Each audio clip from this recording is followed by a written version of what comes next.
नमस्कार. मी सौ नहेल समीर शेख. साक्षीदार न्यूज शो सत्याचा या चॅनलमध्ये आपले स्वागत करीत आहे.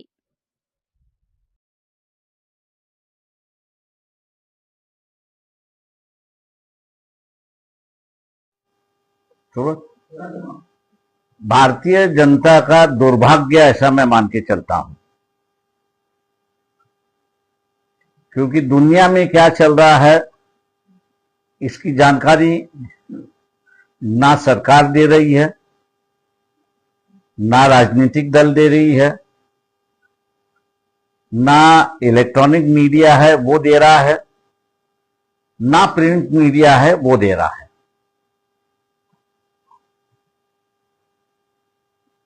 भारतीय मिडिल क्लास जो है, जिससे उम्मीद रखते थे कि वो भारतीयों को आगाह करेंगे कि क्या होने जा रहा है, क्या हो रहा है,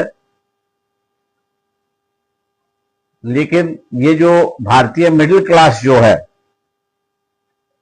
ये पूजा पाठ में लगा हुआ है, धार्मिकता में लगा हुआ है, जात की राजनीति में फंसा हुआ है। और इसलिए जब हमने कहा था कि ये इजराइल ईरान युद्ध होके रहेगा, तब कई लोगों ने सीरियस नहीं लिया। ऐसी एक परिस्थिति है। ये होने के बाद भी अगर हम लोग ने सीरियस लिया है, अगर मैं कहूंगा तो अभी तक हम लोग ने सीरियस नहीं लिया है। आज भी जो गोदी मीडिया है, हॉर्मुज से एक अगर जहाज निकला तो यार डिंडोरा पीते हैं कि भाई एक गैस का, एक तेल का जहाज निकल गया। लेकिन इसी जनता को आगाह करने जा रहा हूं कि 15 दिन के बाद डीजल और पेट्रोल इसकी कमतरता होगी। गैस की तो कमतरता दिखाई दे रही है। एक न्यूज खाली छोड़ दी है कि रशिया उसको पूरा करेगी। चेन जब बिगड़ती है तो उसको जोड़ने के लिए 2-4 महीने तो वैसे ही लगते हैं। खाड़ी का युद्ध जो है, जो 60 रुपया बैरल क्रूड ऑयल मिलता था, वो आज करीब करीब 120 बैरल हो गया है। केंद्र सरकार की अगर हम लोग फॉरेन एक्सचेंज की पूंजी देखें तो वो करीब करीब $400 बिलियन के आसपास है।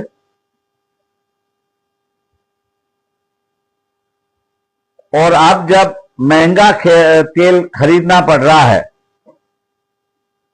तो रिजर्व बैंक जो है ये बाजार से डॉलर खरीद रही है। बाजार से चाइनीज की जो करेंसी है युआन, वो खरीद रही है। और ये करेंसी महंगी मिल रही है। ऐसी एक परिस्थिति है। नेशनलाइज्ड बैंक जो है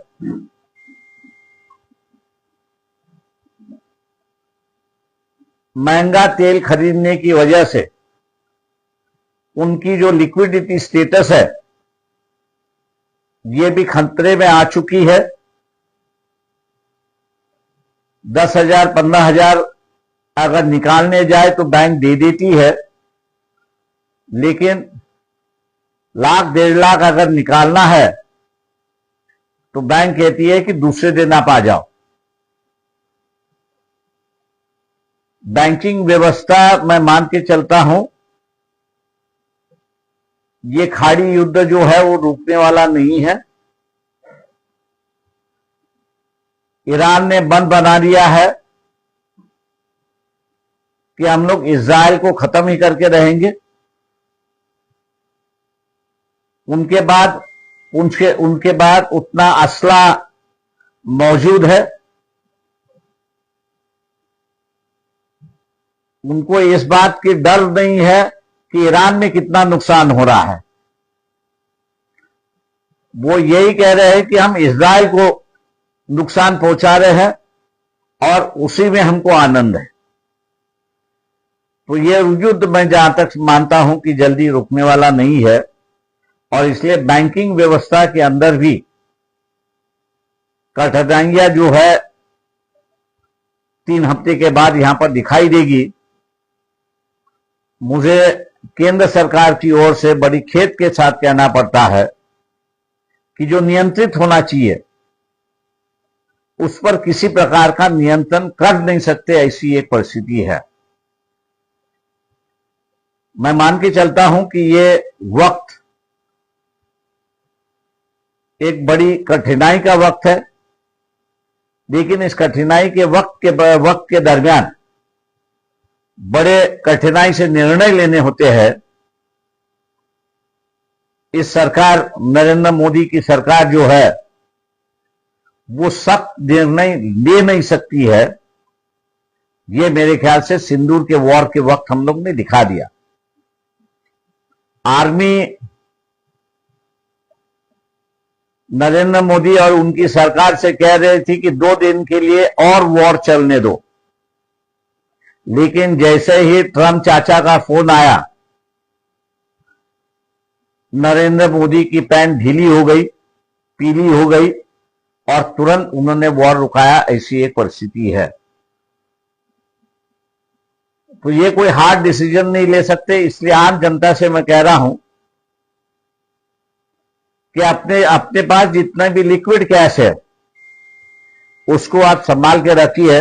बैंकों में आपका पैसा वैसे की वैसे गिरा रहेगा, लेकिन निकाल नहीं सकते, ऐसी एक परिस्थिति है। दोस्तों, ऐसे वक्त में 5 राज्यों में इलेक्शन हो रहा है। ये 5 राज्यों के इलेक्शन के एक 10-15 दिन पहले बीजेपी के ही एक वरिष्ठ नेता, इकोनॉमिस्ट है, एनालाइजर है, प्रभाकरन जी, कि जो निर्मला सीतारामन के पति है, उनका आंध्र प्रदेश के इलेक्शन के बारे में एक एनालिसिस आया था। और उस एनालिसिस में उन्होंने कहा कि वहां की सरकार भी है फर्जी वोटों के साथ बनी हुई। रात को 11 बजे से लेकर 2 बजे तक वहां पर वोटिंग हुई और करीब करीब 22 लाख वोट जो है फर्जी वोट वहां पर किए गए। ऐसी एक परिस्थिति है। ये जो सिस्टम बीजेपी ने बनाया है, फर्जी वोटों का सिस्टम जो बनाया हुआ है, उसी फर्जी वोट को देखते हुए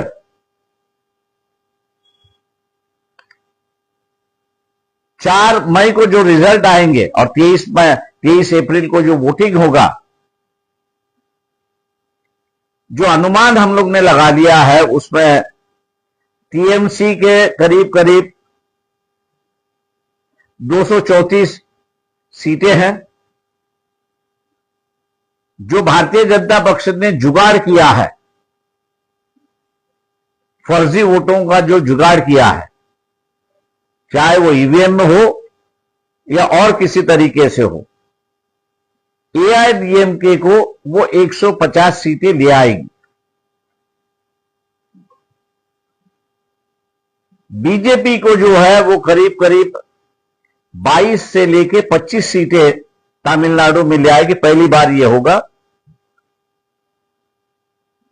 केरला के राज्य में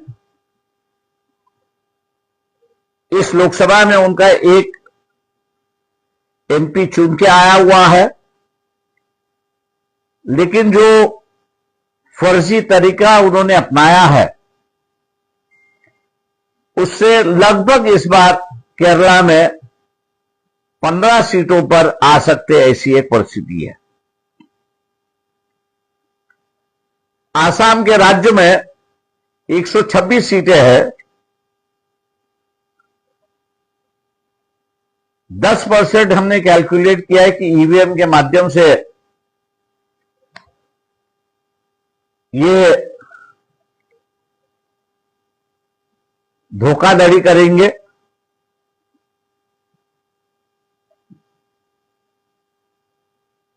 और पूरी असम के अंदर 15 लाख फर्जी वोट हर कॉन्स्टिट्यूंसी में, मतलब सभी मिलाकर 15 लाख फर्जी वोट ये करेंगे, ऐसी एक परिस्थिति है।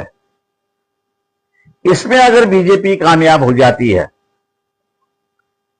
तो बीजेपी करीब करीब 90 से लेके 92 तक उनके सीटें आ सकती है।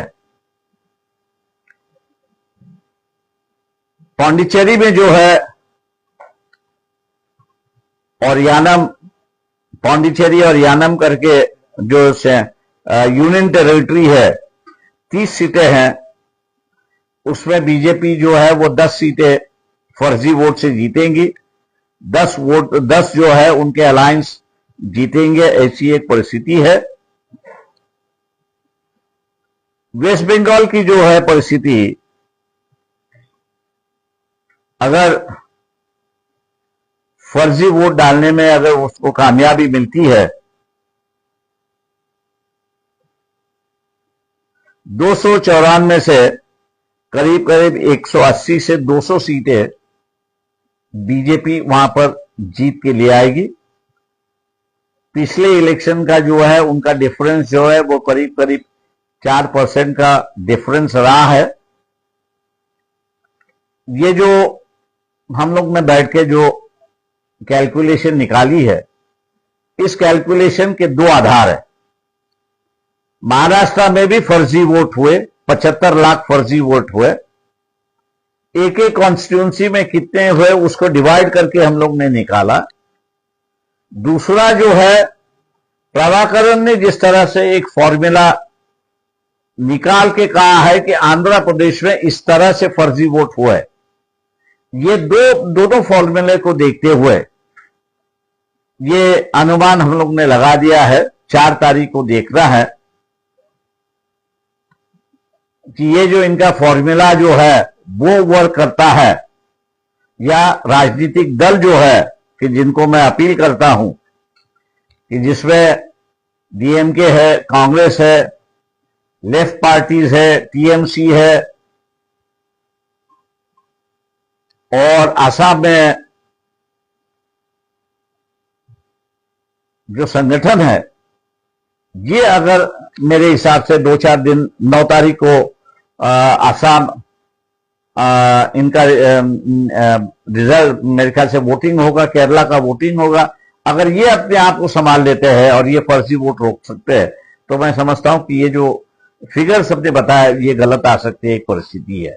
अगर रोक नहीं पाए तो हम लोग ये मानते हैं कि ये जो फर्जी फॉर्मूला जो बीजेपी ने इस्टेब्लिश किया है, और जिसको मैं कहूंगा कि प्रभाकरन ने उसको कोडिफाई करके बता दिया है कि इनका क्या फर्जी रहता है, और वही महाराष्ट्र को देखते हुए मैं कहूंगा कि उम्मीद करते हैं कि ये जो हम लोग ने एनालिसिस किया ये गलत निकले, ऐसे हम लोग ही खुद यहां पर चाहते हैं।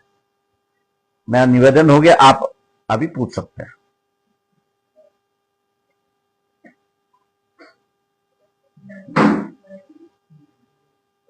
अगर यांचे हिंदीत हे होऊन जाऊ द्या, मग मराठी देतो ना। प्रश्न उत्तर काही विचारते असतील तर आलेले नाहीत काही, मग आता मराठीत देतो।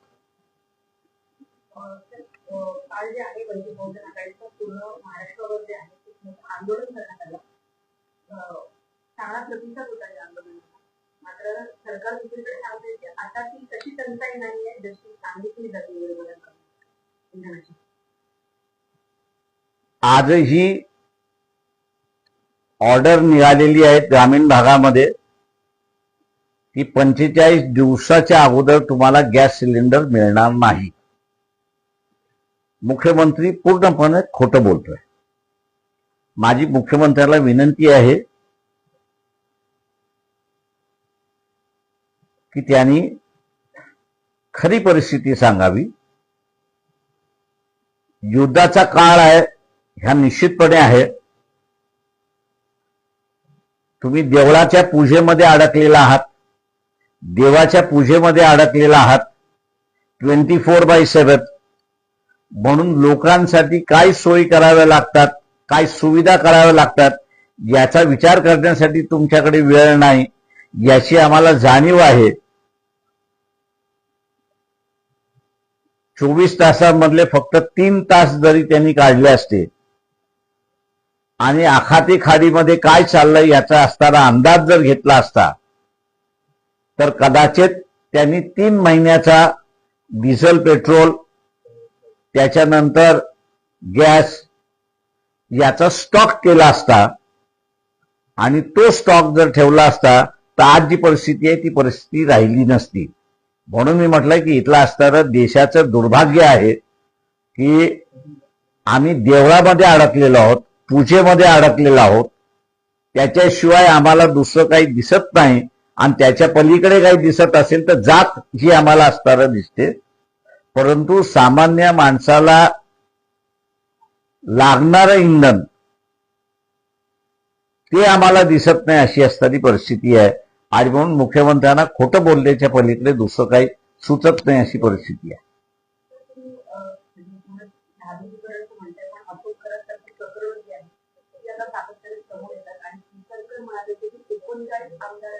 आमदारांनी भेटी दिल्या होत्या आणि ते पण म्हटलं की एकदा शिंदे ज्या अशोक खरात जो आहे तो मी दुर्दैव असं म्हणेन की या देशामध्ये ज्याला आपण जादूटोणा म्हणतो त्याला आपण अंधश्रद्धा म्हणतो. माझ्या दृष्टीने ज्या समूहाने हा जादूटोणा विकसित केला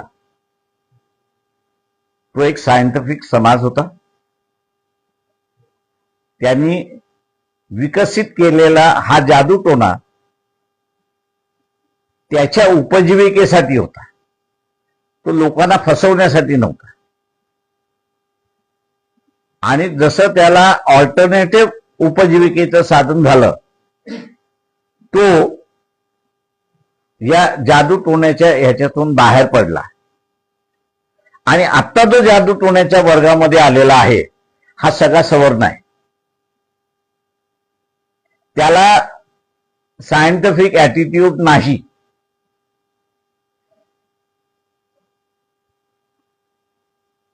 अगोदरचा जो होता तो विस्तवरनं चालत होता आणि तू ज्या इतरांसमोरच्यांना म्हणत तू चालून दाखव, पण त्या विस्तवावरनं चालायचं कसं याचं त्याला सायन्स माहिती होतं. आणि त्याचं सायन्स काय होतं की साधं निलगिरीचं तेल हे पायाला लावलं आणि तो जो त्यांनी आगीचा मांडलेलं असतं ते त्याचं ठरलेलं असतं की मी 55 सेकंद मधनं तो पार केला पाहिजे निखाऱ्यावरनं. आणि त्यांनी जे निलगिरीचं तेल लावलेलं असतं ते 2 मिनिटासाठी त्याच्या पायाला चटका बसणार नाही हे त्याचं सायन्स होतं किंवा तो त्याच्या उपजीविकेसाठी करत होता. आता जे भोंदू बाबा आलेले आहेत सगळे हे सगळे सवर्ण आहेत. हे लुटायसाठी आलेले आहेत आणि व्यभिचार करण्यासाठी आलेले आहेत. त्याच्यामुळे हा फरक आहे जुन्या व्यवसाय करणाऱ्या नवीन व्यवसाय करणार. पण या प्रकरणामध्ये जे आहे ते आता नाशिकचे काही पोलीस अधिकारी जे आहेत त्यांची सुद्धा नावं येतात की ते सुद्धा या खरात बाबाच्या संपर्कात होते, ते सुद्धा त्यांची नावं देतात. ते नाही, माझं म्हणणं असं आहे की कोणाकोणाची नावं येतील, कोणाकोणाची नावं येणार नाही हे आपल्याला माहित नाही. त्याच्यामुळे असं त्या विषयात जात नाही. फक्त मी तुम्हाला भोंदूगिरीचे असणारे जे जुना व्यवसाय करणारा जो होता तो त्याच्या पोटासाठी करत होता. आत्ताचा जो आहे तो व्यभिचार्यासाठी करतोय. हा फरक आलेला आहे. आपण अशा बाबांकडे सरकारमधले मंत्री जातात, मुख्यमंत्री राहिले. अरे म्हणूनच मी म्हणालो की चाकणकर मॅडम यांनाच बलीचा बकरा का केला देवेंद्र फडणवीसने. जे केसरकरांनी सांगितलं की 48 आमदार गेले, त्या 48 आमदारावरती अजून कारवाई आपल्याला दिसत नाही. चाकणकर बाईंचं कायद्याने जे काय व्हायचं ते होईल, पण उरलेल्यांवरती कारवाई केली नाही. तर माझ्या दृष्टीने आपण एक फार मोठ्या वादामध्ये अडकण्याची शक्यता मला त्या ठिकाणी दिसते, आणि ती म्हणजे माळी वर्सेस मराठा. आता आपण असणारं धनगर वर्सेस मराठा आपण असणारं पाहिलं. आता असणारं माळी वर्सेस मराठा. त्या माझी मुख्यमंत्र्यांना आग्रहाची विनंती आहे की जे कोणी त्या बाबाला भेटायला गेले त्या सगळ्यांवरती कारवाई करा. नाही तर आता ही जी दबक्या आवाजामधली चर्चा आहे की बाबा आमच्याच बाईला असणारं टार्गेट करण्यात आलेलं आहे, किंवा ही दबक्या आवाजातली चर्चा तिथेच दबून जाईल जर मुख्यमंत्र्यांनी उरलेल्या सगळ्यांवरती कारवाई केली तर. SIT ही आयवॉश आहे, त्याच्यातून काहीही निघणार नाही. तुमच्याकडे असणारे सगळे व्हिडिओज आहेत, सगळे फोटोग्राफ्स आहेत, एव्हिडन्स तुमच्याकडे आहे. तुम्हाला फक्त FIR आणि ती एव्हिडन्स आणि त्या सगळ्यांना कोर्टासमोर उभं करायचं. कोणती शिक्षा द्यायची ती देईल. तुम्ही सिलेक्टिव्हली ऍक्शन का घेताय याचा खुलासा मुख्यमंत्र्यांनी करावा. या प्रकरणामध्ये अंजली दमाने यांनी सुद्धा काही कॉल रेकॉर्ड जे आहे ते माध्यमांसमोर आणले होते. मात्र त्याही वेळी त्यांना सांगता आलं नव्हतं की त्यांचा सोर्स काय आहे. ते म्हणूनच म्हणालो की आमच्यासारख्याकडे असताना ते व्हिडिओ नाहीत, व्हॉइस ओव्हर नाहीत त्यांचे. दमान्याने हे पहिलं सांगावं की ते कोणासाठी ऑपरेट होतात. जे पोलिसाकडे आहे आणि पोलीस कस्टडी मधले आहे, होम डिपार्टमेंटच्या कस्टडी मधला आहे. मुख्यमंत्र्यांनी याचा खुलासा करावा की हे सगळं दमान्यांकडे गेलं कसं. त्यांचं म्हणणं असं आहे की त्यांनी AI टेक्नॉलॉजीचा वापर करून CDR काढले. प्रत्येकाचा नंबर त्यांनी त्या ठिकाणी AI मध्ये टाकला आणि त्यानंतर त्यांचे किती. त्याने मी म्हणतो ना, त्यांनी माझा ह्याच्यामध्ये टाकावा आणि 2 दिवसाच्या अगोदर मी ज्यांच्याशी बोललेलो आहे फोनवरती त्यांचं सगळं त्यांनी दाखवून द्यावा ना. म्हणजेच त्यांच्याकडे पेगसस आहे का. त्याचा माझा CDR काढायचा म्हटला किंवा इतर कोणाचाही CDR काढायचा म्हटला तर ज्या कंपनीचं माझ्याकडे सिम आहे त्याच कंपनीकडे असेल, किंवा याचं सगळं रेकॉर्डिंग जे आहे ते पोलीस डिपार्टमेंटकडे जातं, इंटेलिजन्स डिपार्टमेंटकडे जातं. AI ते सर्च आउट करू शकतं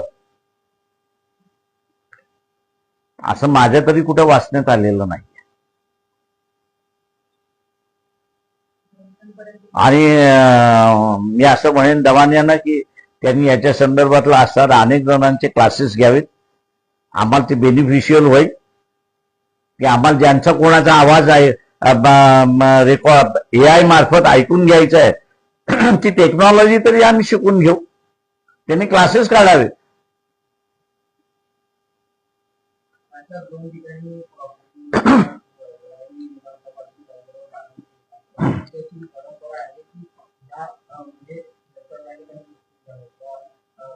काहीतरी म्हणजे त्या ठिकाणी तो व्यक्ती गमावलाय तर त्याच्याच कुटुंबातील एका व्यक्तीला ती जागा दिली जाते आणि त्या ठिकाणी कोणीच उभा राहत नाही. बिनविरोधी निवडणूक होते, परंतु राज्यात सध्याचं राजकीय परिस्थिती पाहता की परंपरा आता जोपासली नाही जाते असं दिसून येतं. यावरती आपण काय म्हणतो? मी 80 साली पहिल्यांदा जे इलेक्शन बघितलं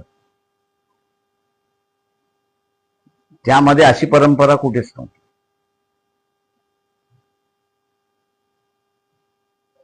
त्याच्यामुळे ही परंपरा कधी आणि केव्हा चालू झाली, जी ही परंपरा होता असं जे म्हणतात ते त्यांनी पहिल्यांदा खुलासा करा. प्रत्येक वेळेस इलेक्शन मध्ये बाय इलेक्शन झाल्या तर विरोधी पक्ष ते इलेक्शन लढतच असे. तुम्हाला सामान्य माणसाचा त्याला प्रतिनिधी जो पाहिजे तो चॉईस हिरावून घेता येत नाही. राजकीय पक्ष हे डिसाईड करू शकत नाही की आज याच्या घरातला गेला, ठीक आहे तुम्ही त्याला मदत जी करायची असेल ती करा, पण त्याच्यामुळे त्या मतदारावरती कोणीतरी तुम्ही थोपवायचा, ही लोकशाही नाही, ही घराणेशाही. सर काँग्रेसमध्ये म्हणजे बारामतीमध्ये त्यांनी दिल्यानंतर जे आहे ठाकरेंनी समर्थन दिलं होतं सुनेत्रा पवारांना, शरद पवार गटाकडे दिलं होतं, पण काँग्रेसने तिकडे विरोध दिल्यामुळे जे आहे स्थानिक लेवलला काँग्रेसमध्ये पण खूप पडल्याचं चित्र पाहायला मिळते आणि स्वतः प्रदेशाध्यक्ष सुद्धा ऍडव्होकेट आकाश मोरे यांचा अर्ज भरायला तिथे जाते उपस्थित होते. असे होते नव्हते हा वेगळा आहे. पक्षाच्या वतीने भरला की न भरला, भरला. त्याच्यामुळे असणाऱ्या तिथे दोन सामान्य कार्यकर्ता म्हणतो मी नाराज आहे, त्याला थोडी महत्व आहे. महाराष्ट्र कमिटीमधल्या असणाऱ्या ज्यांनी म्हटलेलं आहे, नाना पटोलेंनी जे म्हटलेलं आहे, माझा अनुभव मी सांगतो, नाना पटोले हा बीजेपीचा प्लांटेड माणूस आहे हे अनेक नागपूरकरांना माहिती आहे. त्याच्यामुळे असणारा उरलेली काँग्रेस पार्टी असं मला दिसते तिथे की त्या बारामतीतल्या उमेदवाराच्या पाठीमागे आहे.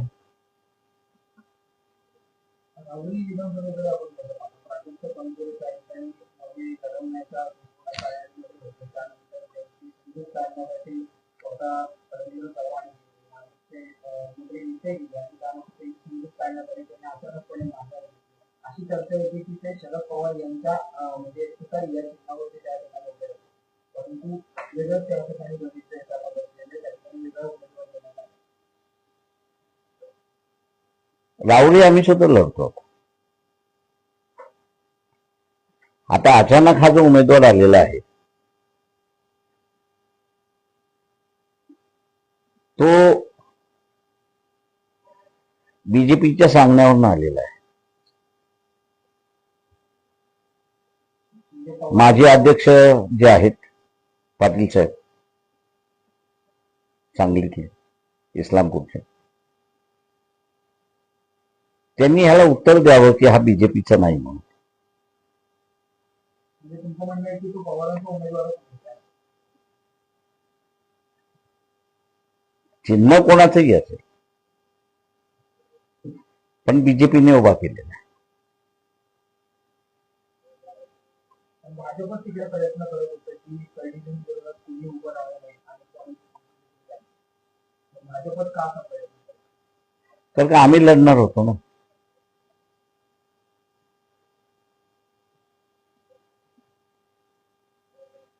थँक्यू. तर शेवटचा जैन ऋषीमुनी जे आहेत ते आज असे वादग्रस्त वक्तव्य करत आहेत. एका वक्तव्यांनी तारारायण जे आहे त्या जैन धर्माचा असं वक्तव्य केलं होतं आणि त्यानंतर आणखी काही जैन साधू हे छत्रपती शिवाजी महाराजांची तुलना जी आहे ती निकेशन आणि त्याच्यासोबत केली. कुठेतरी हा वाद पसरवण्याचा प्रकार केला जातो. मी असं म्हणेन इतकं की शिवाजी महाराजांचं जे काही दर्शन महाराष्ट्राला झालं ते महात्मा फुलेंनी केलं. कदाचित महात्मा फुलेंनी शिवाजी महाराजांना शोधलं नसतं तर त्यांचा इतिहास तसाच दडला गेला असता. त्याच्यामुळे आता जे क्लेम करतात त्यांनी असं त्यांच्या पूर्वजांना विचारलं पाहिजे की त्यांनी शिवाजी महाराजाला का सोडलं.